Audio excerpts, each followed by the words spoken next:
कांग्रेस सांसद शशि थरूर को लेकर सियासी गलियारों में चर्चाओं का सिलसिला जारी है। हाल के दिनों में थरूर के बयानों ने उनकी कांग्रेस से नाराजगी की खबरों को हवा दे दी थी, जिसके बाद से सवाल तो ये भी उठ रहे हैं कि क्या वो बीजेपी में शामिल होने वाले हैं। यहां तक कि पार्टी ने भी साफ कर दिया कि पार्टी लाइन के खिलाफ बयान बर्दाश्त नहीं किए जाएंगे। और अब कांग्रेस नेता ने ही थरूर से सवाल कर दिया है कि वो कांग्रेस में हैं या बीजेपी में।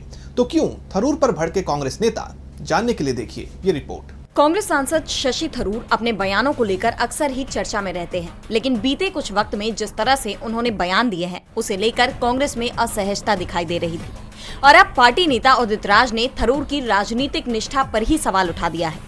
उन्होंने सीधे पूछ लिया कि थरूर कांग्रेस में है या भारतीय जनता पार्टी यानी बीजेपी से जुड़े हैं। उदित राज ने कहा कि मैं शशि थरूर से पूछना चाहता हूं कि वो कांग्रेस पार्टी में है या बीजेपी में। क्या वो सुपर बीजेपी मैन बनने की कोशिश कर रहे हैं?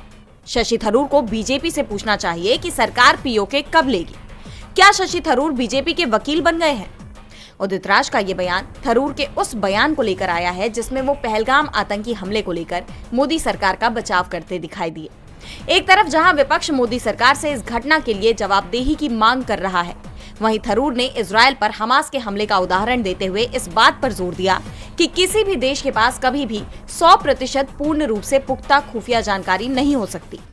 उन्होंने कहा कि जाहिर है कोई पूर्ण प्रमाण वाली खुफिया जानकारी नहीं थी, कुछ विफलताएं थी, लेकिन हमारे पास इजरायल का उदाहरण है जो सभी के मुताबिक दुनिया की सबसे अच्छी खुफिया सेवाएं रखता है, जिन्हें सिर्फ 2 साल पहले 7 अक्टूबर को हमास के हमले ने चौंका दिया था। मुझे लगता है कि हमें भी वर्तमान संकट को देखना चाहिए और फिर सरकार से जवाबदेही की मांग करनी चाहिए। इसे लेकर उदित राज ने थरूर के रुख पर स्पष्टीकरण मांगा है। उन्होंने कहा कि मैं उनसे पूछना चाहता हूं कि अमेरिका में 9/11 के बाद कौन सी आतंकवादी घटना हुई थी? क्या बीजेपी ने उन्हें अपना प्रवक्ता नियुक्त किया है? आपको बता दें कि इससे पहले थरूर ने कांग्रेस में उन्हें उचित तवज्जो न मिलने पर नाराजगी जाहिर की थी और तब से ही उनके बयानों को लेकर पार्टी की तरफ से उनके रुख को लेकर सवाल उठ रहे हैं।